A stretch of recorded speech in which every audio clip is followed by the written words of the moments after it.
I want you to be fun. Just do it. Just be fun.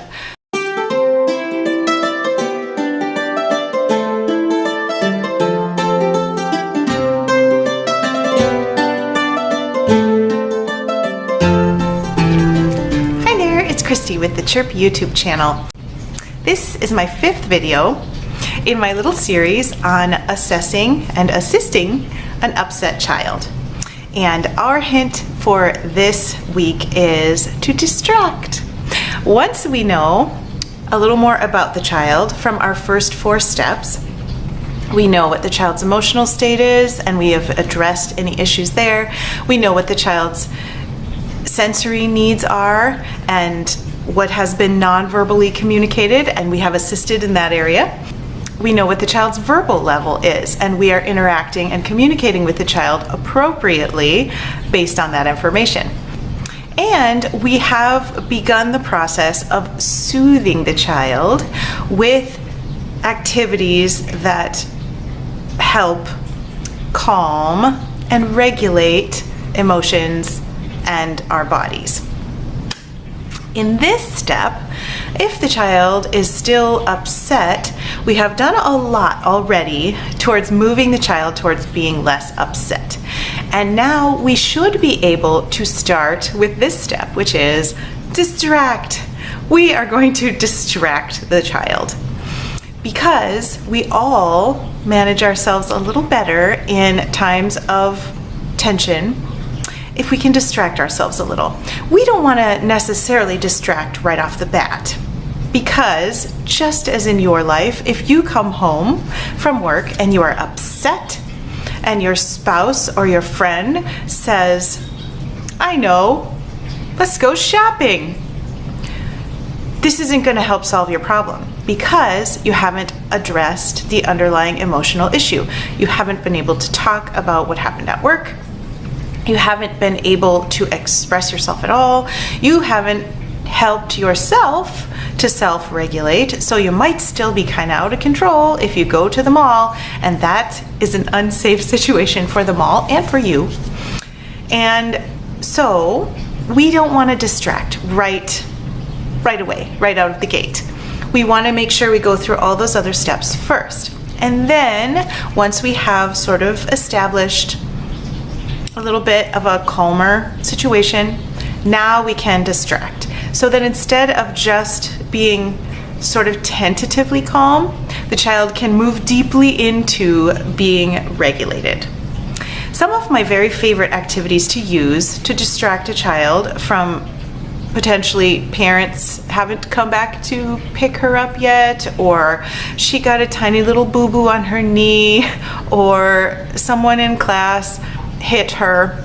Sometimes in classrooms of kids with special needs, the kids hit each other or bite each other, and it can be very upsetting. So in those situations, or if a child comes into my classroom and I don't know this child yet, I have moved through all those steps now, but the child is still a little frustrated, potentially angry or sad because of potentially being in this environment at all. It's just too much. But now we are going to offer some really fun alternatives that are going to help the child realize how great we are in my classroom. Miss Christie's classroom is thumbs up. Miss Christie herself is thumbs up. The kids in the class, thumbs up. It's pretty fun in here. My first recommendation, we always try the penguin run. I'm going to insert some video of that here because it's really fun and it's really hard to describe. Kids usually love this toy because it's very soothing. I almost go to sleep when we play with this toy because just the repetitive motion of the penguins sliding down the slide and then going up the stairs. You don't have to interact with them, but if you do, the penguins are tiny and adorable, and everything about it is very soothing. Except the sound.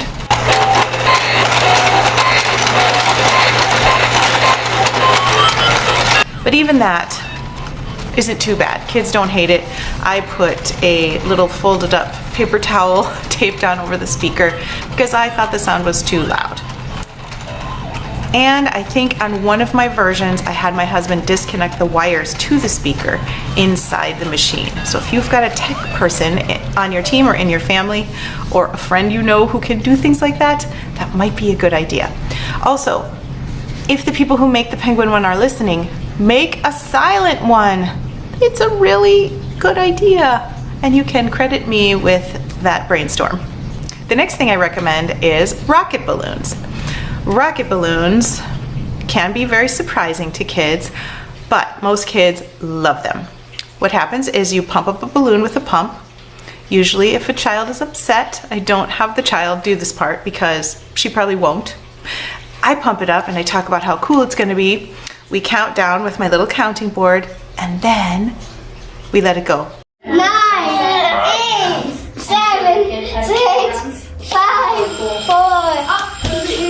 We're just cleaning up, but good. Oh, watch out, Jackson! Meow. That was so cool. And usually the child might be angry in the corner and then gets very excited because there's a balloon squealing and zooming all over like a rocket. And it's very, very cool. Usually, penguin run, rocket balloons, these kind of activities will pull kids in. Another thing I like to try is a dinosaur spinner. Doesn't have to be a dinosaur, but dinosaurs are very helpful in the realm of autism because kids tend to really love dinosaurs. Trains, dinosaurs, elevators, these kind of things are really popular in my classroom.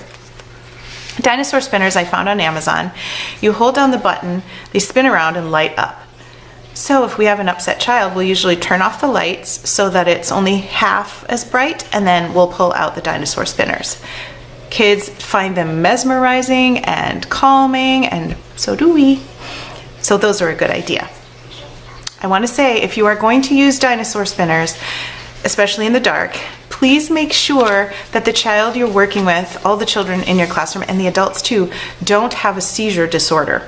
If you are not sure, probably don't use the dinosaur spinners because flashing lights in the dark can cause seizures. And in fact, it did for one of my volunteers. She had a seizure disorder and she had to leave class when we would have music time because music time we turn the lights out. We have a video that plays with kids dancing and the words written on the screen, and the kids dance around with instruments and lights that flash, just to make it really exciting. Our kids love it. That volunteer did not. So keep that in mind if you're going to use dinosaur spinners. It's not a bad idea to try pulling out trains from your train set, especially if they happen to be Thomas the Tank Engine branded, because kids know when it's a Thomas train and when it's just a wooden old train from Target, like mine, most of mine. I do have some Thomas ones that have been donated to me, so at least there's a supplementary Thomas element to my train set. Trains are a good thing to offer to see if a kid is going to respond.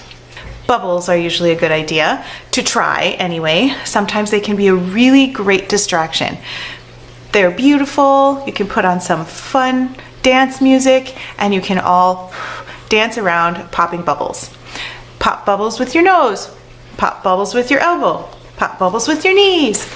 It's pretty fun. The rest of your class will get involved too, and it will be a free-for-all of joy and bubbles.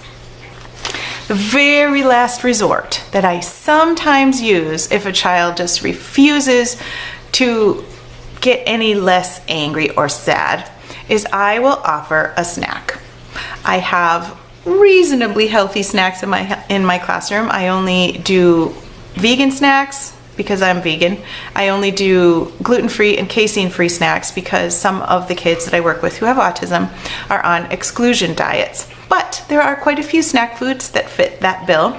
I'm hoping in my next program, I am moving on to found a new program at a new church, and I'm hoping in my next program that we're actually going to start working on incorporating fruits and vegetables into our snack time instead of kind of junky snack foods, because so many of our kids have very restrictive eating patterns, and I want to make it part of our process to expose kids to foods in a fun, playful way that they might not otherwise be willing to associate with. I want to make vegetables and fruits their known associates. and I want them to have fun in a social setting with fruits and vegetables.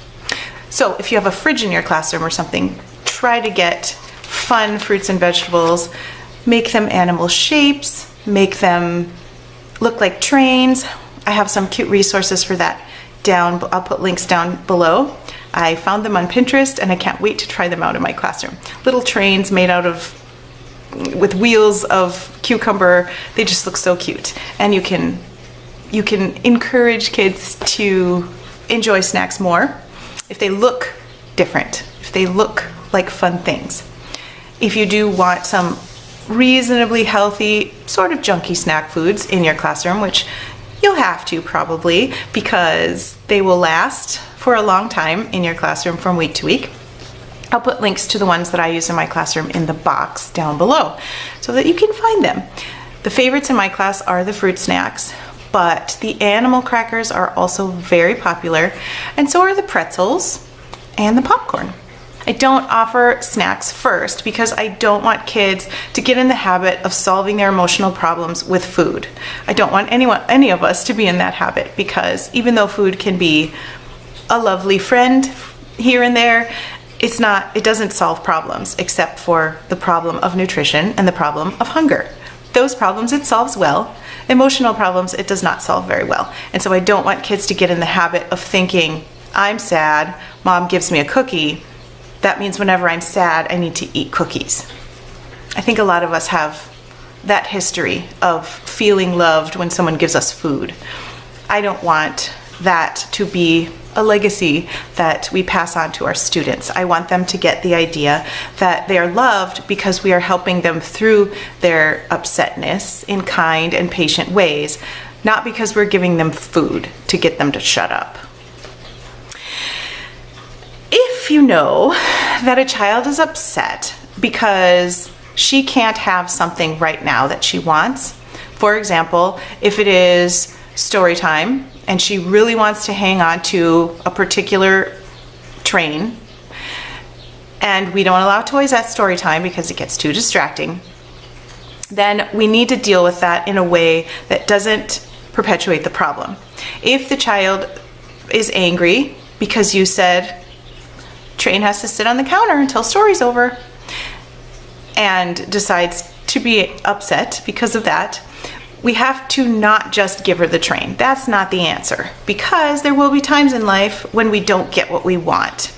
And kids with autism need to learn this too, very, very early. They need to learn how to deal with the disappointment of not getting what they want. One of the ways you can do this is by setting a timer. 5 minutes. Here's the timer. I'm going to set it on the counter right next to the train.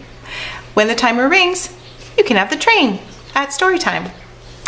Another option is to say, no train at story time, but you can sit by me and turn the pages in our book today. Does that sound fun?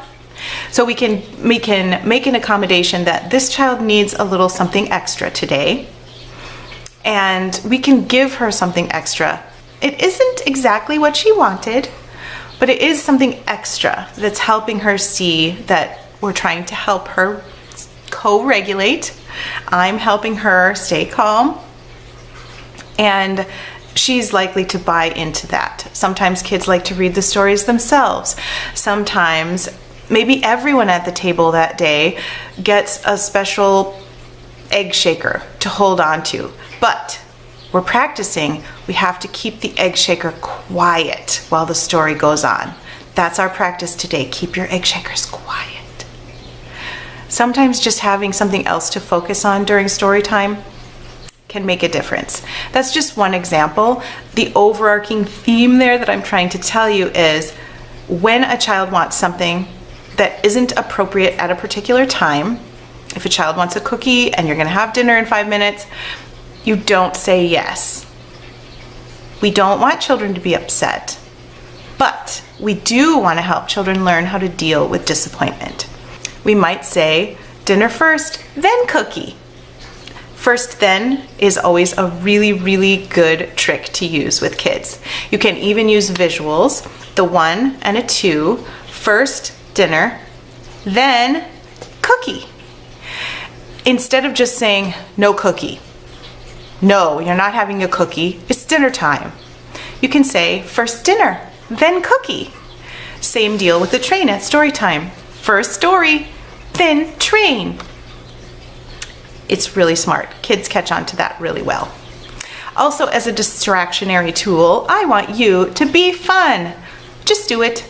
Just be fun.